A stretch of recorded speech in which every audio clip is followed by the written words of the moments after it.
form located in the conference portal. All right. Today's presentation is an introduction to systems thinking by Tim Peters from Central Michigan University. All right, take it away. All right. Thank you, Lee. Let me share my screen here.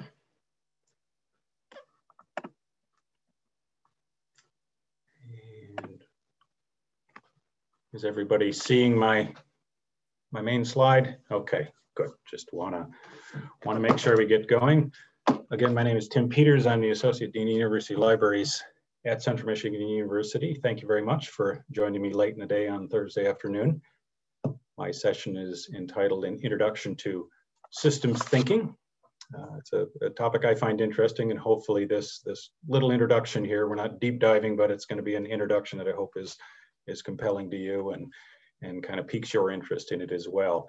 We're following the writings of Barry Oshri today. He is one of the primary thinkers when it comes to system thinking.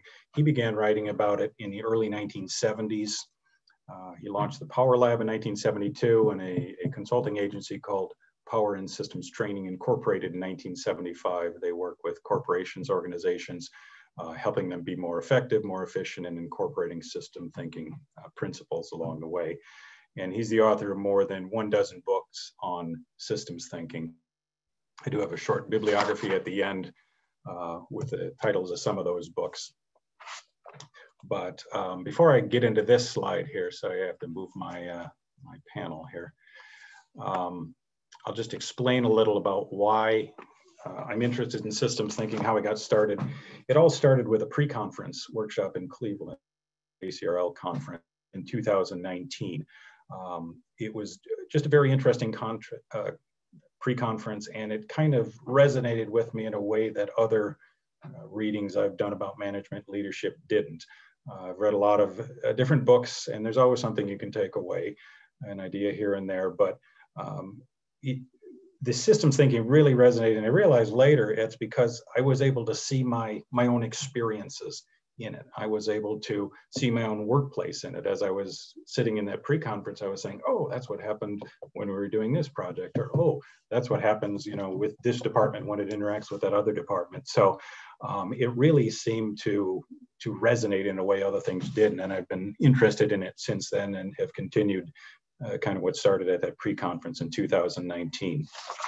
So again, a nice overview of systems thinking today, starting with the very basic question, what is a system? This slide actually comes from a thinker named Russell Ackoff, who is another big figure in system thinking. And he defines a system as a set of two or more elements which satisfy the following three conditions. The behavior of each element has an effect on the behavior of the whole. The behavior of the elements and their effects on the whole are interdependent. However you form or reform subgroups, each one has an effect on the behavior of the whole, and none has an independent effect on it. So the point Ackoff is making here is a system is very much a linked entity. It's interlinked, it's interwoven, it's interdependent. You never have one part of a system that's sitting off to the side doing its own thing, never having any impact whatsoever on the system. You can't take away a part of it and the system continues to function successfully. Everything is related, and the activities and the efforts one area undertake has a significant impact on the rest of the unit. So a system is a whole, and it cannot be divided into independent parts at all. In terms of systems and them functioning successfully, the fundamental business of all human systems is survival and development. And this applies whether it's a social system, it's a political system, corporation, a university, or an academic library. The business is to continue to be able to affect your mission on the world, and hopefully in the process you develop, you grow, you become bigger, you become more efficient and better able to execute your mission going forward. That's the ideal situation for any system. Systems survive by coping with dangers and exploiting new opportunities. We think of our own situation today, the things we're coping with: declining student enrollment, high journal prices, the budget, the pandemic, on and on it goes. So every system will have to cope with dangers, and every system will have to find and exploit new opportunities in order to find development and that growth that we talked about in the first bullet. opportunities and pitfalls change depending on the conditions the system is experiencing. The system will react in one way if things are good, if the environment is positive. The system will react in a different way, and things will change within the system if it's a negative or a threatening environment. Members derive satisfaction from being part of the system and from contributing to it. That's a big point of Oshri's, and we're going to talk about that a little later. And the end goal is everyone seeing, which is to say understanding and working within the system as a whole. A system becomes problematic when employees see themselves not as residents of the whole or citizens of the entire system, but as autonomous individuals. In that case, they've probably withdrawn from the system to some degree. Their heads down, they're working in their own little area, doing their own things. They're not necessarily involving themselves actively in other parts of the system, and that's a problem. It's a problem when employees know their own part of the system and they make an effort to understand their own part of the system, but not other parts of the whole system. We're going to talk about context, as Oshri calls that, in a bit. The end result is a larger appreciation for the whole is not achieved and opportunities are missed. If you're in your own office, you're not interacting with your colleagues, you're not stepping across departmental lines, there are opportunities there for collaboration and efficiencies that you're just not going to find. Those opportunities are not going to come to you. You have to be aware and be ready for them, and you're just going to miss them. And in the final problem is the system simply not living up to its potential, which is obviously not what any system wants to do. Oshri calls this context blindness, this idea where we only understand our part of the system. He also points out the context in which we operate shapes our interpretation of the whole system. So if you're in one particular unit in the library, your lens for interpreting everything that happens across the entire library is that very narrow, that very parochial lens that you have as you do your cataloging job or as you do your job in reference or whatever it happens to be. So you're not seeing the whole system, you're not understanding the whole system. It's a very subjective interpretation, and chances are, like in many cases when it's a very subjective, non-reflective interpretation, it's probably not entirely accurate.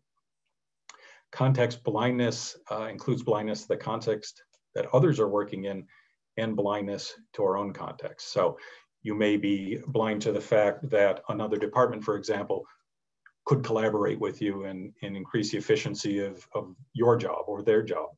Maybe there's another individual inside or outside the library who could help improve your work and the health of the system overall. And then it's blindness to our own context. If you're off in your own little world, you're sitting in your corner, you're probably under the impression you're doing a great job, everything's going fine.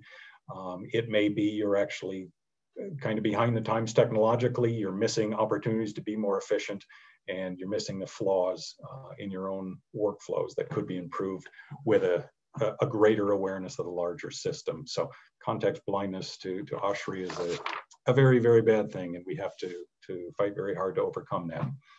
It leads to misunderstandings of others' intentions, of their actions and their meanings. Again, you're interpreting everything through your very narrow lens, so you may not know the stressors, for example, that are impacting your supervisor or the dean, and you may be misunderstanding why they're asking you to do something or asking you to change something.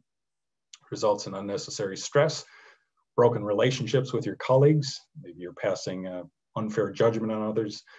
You're exhibiting a lack of empathy for others. You don't really their problems because they're supposed to deal with that and you're supposed to deal with yours. It's a resistance to change. You're in your little office and thinking, I'm doing a great job, everything's going fine, I don't have to change, I don't understand all this talk about the university library changing. Misdirected and wasted energy, lost opportunities, as we've talked about, and again, overall diminished organizational effectiveness. So again, we need to appreciate the context in which we work and which others work. Seeing ourselves in context makes us less likely to fall into dysfunctional patterns of behavior, some of which we've talked about. It leads us to a more understanding of, makes us more likely to contribute in a positive way to the health of the system. And it better positions us to be strategic and take advantage of opportunities that come our way. Opportunities, again, for greater efficiencies, a healthier system. Overall leads to a more healthy and effective organization. seeing others in context like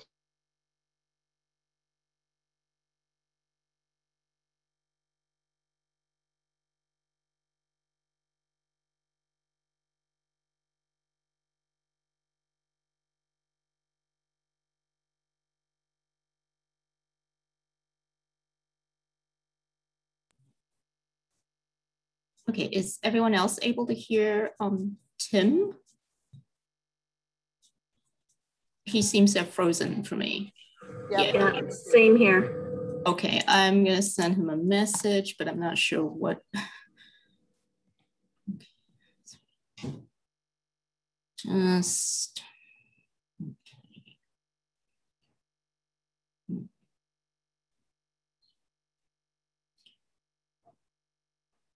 Okay. Looks like he's probably gonna reconnect, I hope.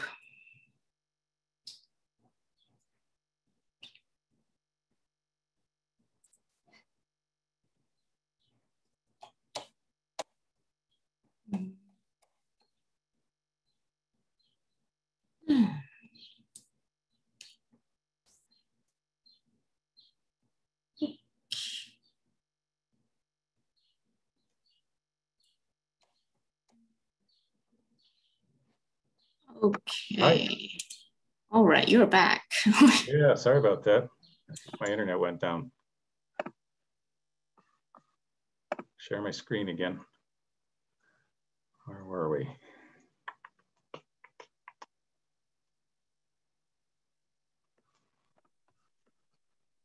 All right.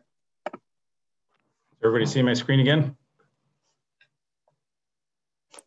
Yes. Yes, excellent. Thank you. Sorry about that. Technical difficulties. Perfect timing. Oshri talks about whole system processes, where systems individuate, and they differentiate, and they homogenize, and they stabilize, and they change. And when I first saw this particular concept of his, I thought this is unusual because these are antonyms. I mean, stability and change are opposites in many ways. Being individuated or being integrated, those are very different things. But this is how it's explained by Oshri. Members operate independently of one another. They individuate, and then they interact and collaborate with one another. That's the integrate. The whole is made up of distinct forms and functions, and system knowledge is spread throughout the organization, so differentiated units maintain commonality or a common understanding. Systems maintain continuity, and they change as needed. So Oshri points out all 6 of these are needed for a healthy system. Without any one of these, the system becomes unbalanced and it becomes unhealthy and it becomes inefficient. So for example, if an institution or an organization is leading very heavily on the individuate at the expense of the integrate, that's a problem. Let's say you have a number of employees in the organization who are acting in a very individual fashion. They're very tied into what they're doing. They're not necessarily surveying the rest of the system. They're not necessarily collaborating with others. They're really doing what they themselves want to do. That's a problem because the system isn't going to be efficient. Another example, you could have a system that's understabilized. Maybe the leadership of the organization is very much into change, but they're too much into change, so they're jumping from one fad to the other. This has come along this week, next month, everybody's into this, let's go with that. Employees do want the stability. I mean, we all understand change is a thing these days, but they need the stability. They need to what the purpose of the organization is, what the direction is. If you're understabilized, it's very chaotic for people, and it's going to be very unhealthy for the system. I will say there may be cases when one of these two predominates. So all 6 you need to some degree, but you may have a situation where one of them predominates over the other for a short period of time because it's related to something you're doing. At CMU, for example, we're in the process of combining 2 service desks on the 2nd floor. We're going to close our reference desk and everything will move over to what is now our checkout desk. That'll become our single desk. You ask reference questions there, directional questions, check out books and technology, so on and so forth. So because this is a change for us, there is a lot of emphasis on the change and less on the stabilize at this point. But once that system or that project is finished, we will kind of pull back. We'll stop making so many changes. We'll enter a more balanced change stabilized situation. And we'll go forward again. And I think everybody will have a good understanding and a bit of a relief from all the changes that are taking place this summer. So again, it can change based on the situation, but all 6 of these items or conditions need to be present for a healthy system. Okay, and now on to what is a big part of what Oshri writes about, the various parts of the system. This is a diagram. I'm assuming Barry Oshri draws these diagrams himself. His books are filled with little doodles and drawings like this. You see the 4 customers circled around the center there. We're going to ignore the customers for today. We're going to focus on the top, middle, and bottom conditions. I guess in our situation, customers would be our users, faculty, students, whatever they have to be. As we're going to see here, there are people who fall into the top, people who fall into the middle, and people who fall into the bottom. And I'm not a huge fan of the phrase bottom because that does have a negative connotation. You know, you're in the employee group called bottom.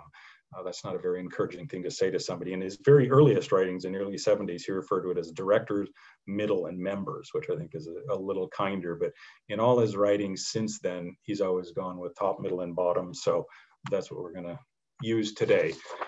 So we're just going to take a quick look at each of these 3 conditions. Tops are system developers. And if you want something you can hang your hat on just for right now, think of tops as administrators.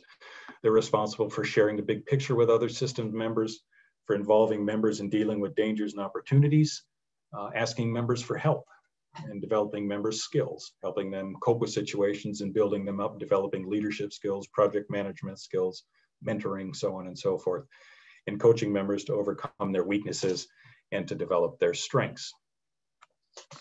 Tops live in a world of complications. There's too much to do and not enough time to do it. They have an unending flow of matters to be handled.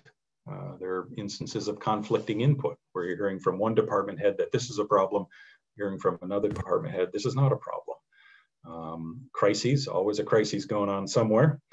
And the problems they deal with are very complex. They could involve multiple departments, they could involve personnel, they could involve the library and units outside the library. And then of course, there are unpredictable issues, the things that pop up, and suddenly you're dealing with that all day. Bottoms, on the other hand, they're responsible for alerting higher ups to problems and issues needing resolution, for demonstrating a willingness to work at resolving these matters, clarifying the cost these issues have for themselves and for the organization, using their closeness to the situation to elaborate a vision of a more effective system. And bottoms generally are individuals who work very directly on the front lines. They could be people who work at public service desks, for example. They could be librarians having a research consultation with a student or providing instruction. They could be somebody working in a technical services or an interlibrary loan capacity. Basically, they're on the front lines and they're seeing things that tops and middles don't see, because tops and middles are a little removed from the situation. So that's one advantage of being in that bottom condition, is you tend to see things a little more clearly and a little more matter-of-factly than both tops and middles at that point. And part of that responsibility of the bottom is helping the system avoid dangers and seize opportunities. You may be aware of trends that are happening, and you can pass these on to your supervisor or your colleagues so the system can act on these things. Unfortunately for bottoms, there's a world of vulnerability. They feel like they're on the receiving end of decisions which affect their lives. They're not necessarily the ones making the decisions. Sometimes they feel invisible, and they feel it is an us versus them world, and they need to protect themselves against them. And they feel like they're working in a world where others hold all the power. The middles, on the other hand, are system integrators. They're responsible for sharing information around the system, using collective information to diagnose system issues, including emerging ones, and those could be threats or they could be opportunities. Strengthening the systems by leading and integrating as appropriate, and coordinating system functioning, reducing duplication of effort, moving resources to where they're needed. An example of a middle would be a department head, let's say. Middles are they're kind of at a crossroads. They're between the tops and the bottoms. And one of the advantages of the middle position is they see more than either the tops or the bottoms. The tops see a certain amount as they look their directions. The bottoms see a certain amount, but the middle interacts with both groups on either side on a constant basis. So they're aware of the issues that are important to the bottoms, they're aware of the issues that are important to the tops. So one of the advantages is you really are, you know, as the name implies, in the middle, and you see a lot of things others do not see.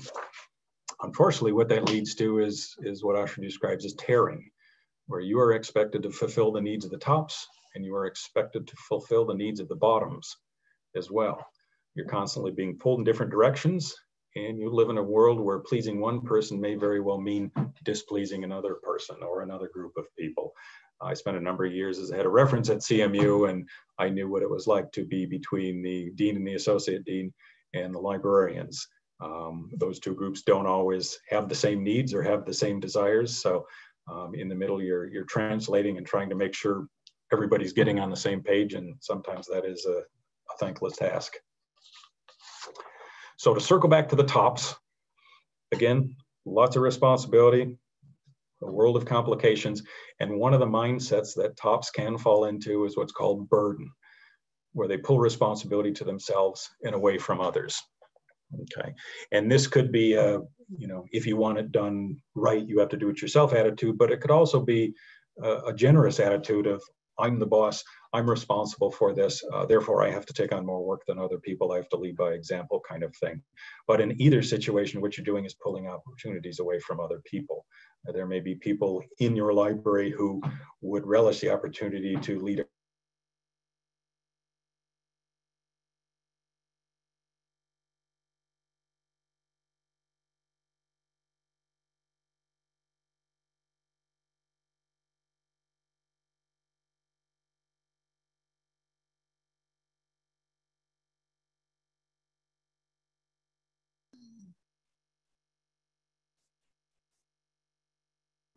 Okay, looks like we're having an issue with Tim. Let's hope he can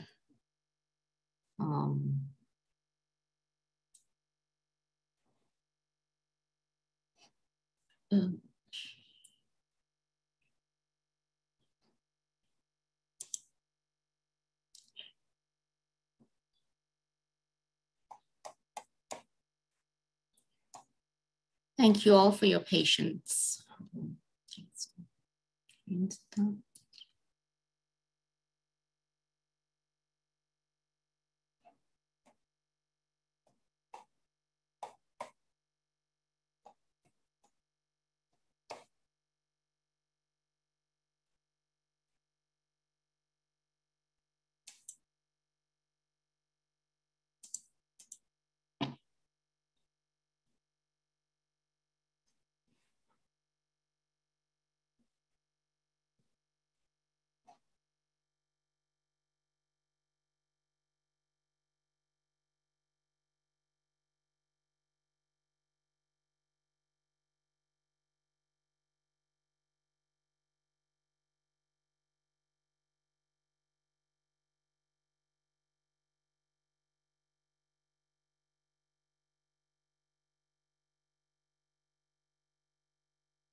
All right. I'm back again.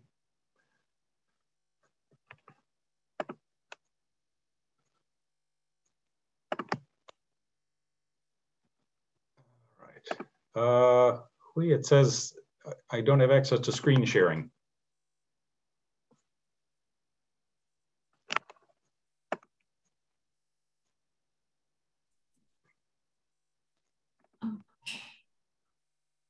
You should be good to go now. Ah, there we go. All right. Sorry about this, everyone. I was in the 2 sessions before this, had 0 problems. Now it's my turn to present. So of course I'm having all kinds of problems. Moving on. We talked about the tops. Let's move on to the bottoms again. Bottoms are system fixers. They're in a vulnerable position, and they can fall into a mindset of oppression, where they hold higher ups responsible for what's wrong with the organization and for fixing all the problems. They focus on negative conditions in the organization. They feel angry, disappointed, or betrayed by their higher ups. They feel mistreated and unrecognized for all the good work they do. And they feel they have limited options to deal with their oppression. In middles, the integrators fall in many different directions, and they can fall into a mindset of torn, where they fall between others' conflicts and make their issues and conflicts their own. They're simply reacting to all the conditions around them. They're being reactive instead of proactive. So they're not necessarily putting forth ideas, taking leadership roles. They're too busy reacting to what the tops are asking of them and reacting to what the bottoms are asking of them. They lose their independence of thought and action, feel powerless and confused, a little uncertain as to which way to go. And they feel like they're never doing enough, because there's a feeling that somebody somewhere is probably always a little disappointed in what happened, because again, you can't make everybody happy, and sometimes making one person happy means making another person unhappy. So that's an overview of the three conditions, the tops, middles, and the bottoms. As we're going through this, you may have slotted yourself into one of those categories, but very, very important point Oshri makes, we move between all three conditions at various times during our work days. Okay, we probably all have a primary role. I'm the Associate Dean of Libraries. I'm generally speaking a top, but I also have times when I'm a middle, and I have times when I am a bottom. So this is a key point in systems thinking. We're not just always in our one category and we never leave it. We move between all three of the categories. We're tops when we have a designated responsibility for something, whether it's the entire organization, a department, for example, or a project.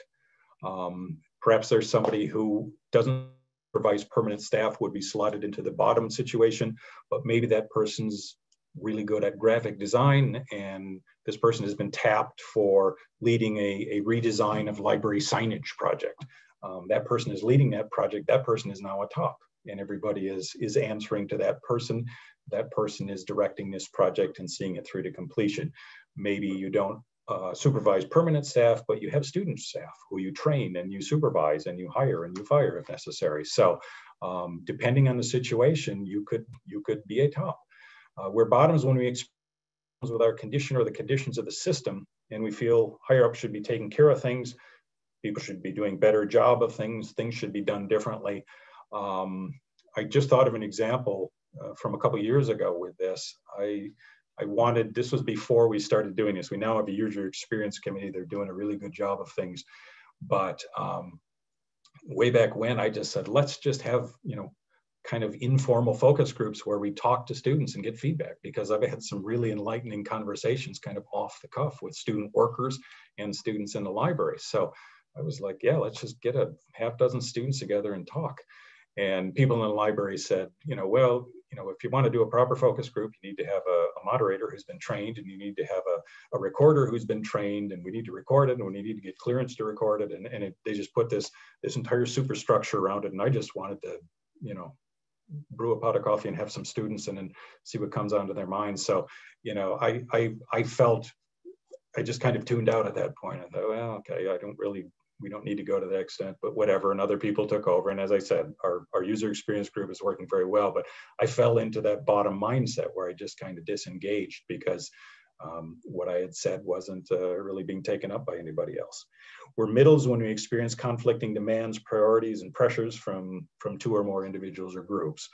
As I said, I was the director of library research instruction services, where I was in the middle between the library leadership and the librarians and some staff. So I know what it's like to have those conflicting demands and priorities to deal with. So again, a really important point that we move between all three conditions depending on the situation. Just another quick example or two. When I'm meeting with the dean, I'm a middle. I don't outright the dean. She's the top, and I'm in the middle in that situation. When I go in the dean's place to the university's council of dean, I'm sitting there with CMU's president, with the provost, with the chief financial officer, with all the deans from the colleges. I'm a bottom point. I am not controlling that conversation. I'm sitting and listening and trying to learn as much as I can. So Again, we move between all three, and that's a good thing because it helps us understand the situation, and it gives us empathy and insight into what other people are feeling, how they are experiencing the workday. I know what it's like to feel like a bottom, so there are individuals who feel that same way in my organization, and I have to have empathy for them. A couple more points. Know that in each condition, you have the power to help the system cope and change and improve. Because you're a bottom or a middle doesn't mean you don't have power. You should be using that power from wherever you are. Realize how you can be most effective in each one of those conditions. I wasn't particularly effective when I just kind of threw up my hands and tuned out in that example earlier. I should have realized how I could still contribute to that. And try to avoid those reflex responses, which make being in a certain condition ineffective. As far as how to be effective, tops in the presence of burden, that mindset, should not suck up and shoulder all the responsibility for the operation. Their job is to create responsibility for others. So people throughout the organization feel connected to and invested in the success of the organization. You can do this by asking for help, by involving others in the issues being addressed. That's asking for feedback. Maybe you can create an ad hoc committee to take on a particular project and tap individuals who may not otherwise be in project leading capacities to lead that. Share high quality information in a timely manner. Invest in the training and development of others. Create a compelling vision for the organization or for your department or for the project you're leading. This is why we're doing this. Here are 3 important things we want to accomplish with this project. People like to have a clear leadership when it comes to things like that. And in minimum between tops and bottoms. By communicating, by involving people, you're shrinking that gap between the highest top and the people in the bottom category. Bottoms, again, they have that mindset of oppression or can fall into it. Don't surrender all the responsibility for the organization to others. The job of the bottom is to be responsible for their condition and for the condition of the organization. And they should do whatever it takes to make their position in the organization secure, satisfying, and productive, but also make it productive not only for themselves, but for the organization as well. They can do this by don't waste energy blaming others. When you see a problem, fix it. Always share your ideas. As I said, a lot of times bottoms are people who are dealing most directly with our users. If you're seeing a trend or you're noticing something a lot of people seem to be upset about, share that with people around you, share that with supervisor, make sure that gets heard. That's how you're guaranteeing the health of the system. Don't count on others to make things better. Always communicate, be persistent, be strategic, and don't go it alone. And middles in the presence of tearing should not disappear into the middle of other people's issues and conflicts. They should maintain their independence of thought and empower themselves and others. They can do this by being a reality check for both tops and bottoms. As I said, middles are in a very good position. They know what's going on with the tops. They know what's going on with the bottoms. If the bottoms have a suggestion they want to take to the tops, the middle can help them formulate that so be most effective. You know, why don't you tie that message in with our library's goal? We really like that. Or if the tops are communicating with the bottoms, maybe the middle says, you know, I wouldn't use that phrase. That phrase really annoys people. Let's reword that. Here's how I think you should approach it for most success. So you can act as a reality check by doing things like that, by sharing information, correcting misconceptions, so on. Acting as a coach or mentor for bottoms and for tops, again, helping them communicate with one another, helping them find common ground. Serving as a facilitator across the organization, acting as a conduit of information in all directions, very important that that information keeps flowing, and building relationships with other middles. Oshri says of all the 3 groups, the middles are the least likely to band together. Tops naturally find themselves bands together. Bottoms naturally find themselves in band together. Middles don't usually band together as readily, which is not to say they ignore each other and don't ever talk to each other, but they just don't. I think they feel they have less of a common ground and don't band together. And if I think of my organization, I was in charge of the reference department. We had somebody in charge of technical services. We have somebody in charge of special collections. Maybe the common ground isn't as obvious for middles as it is for tops and bottoms, but middles are always encouraged to reach out to others, to share and to learn from one another. So summing up, systems are interdependent environments. Everything that happens in the system, within the system, impacts the system. There's no, lone wolf out there, or there's no piece you could take away and the system keeps running. Everything is interdependent. Context blindness is a killer. It's a cardinal sin in Oshri's world. You really have to make an effort to understand the system, and you have to share information to help others understand this as well. All of us play all three roles. Again, a key thing to understand and realize that we all can and should affect change from wherever we are in the system. Don't leave it to the tops, don't leave it to the middles or the bottoms. All of us has a role to play in making the system healthy. A couple books by Barry Oshri. These are 5 I've read. There's another one that I read, one of his very early writings. These are generally pretty easy reads. They're short. I think the last book is about 140 pages, and a lot of them have those little doodles that I showed you earlier with the circles. So they read pretty easily. If I would suggest 2 to start with for a little deeper dive into system thinking, I'd suggest The Possibilities of Organization from 1986 and then Seeing Systems from 1995. So if you feel like getting a little more into it, those are 2 great places to start. So thank you very much. Again, apologies for all of the technical difficulties. Anybody have any questions for me?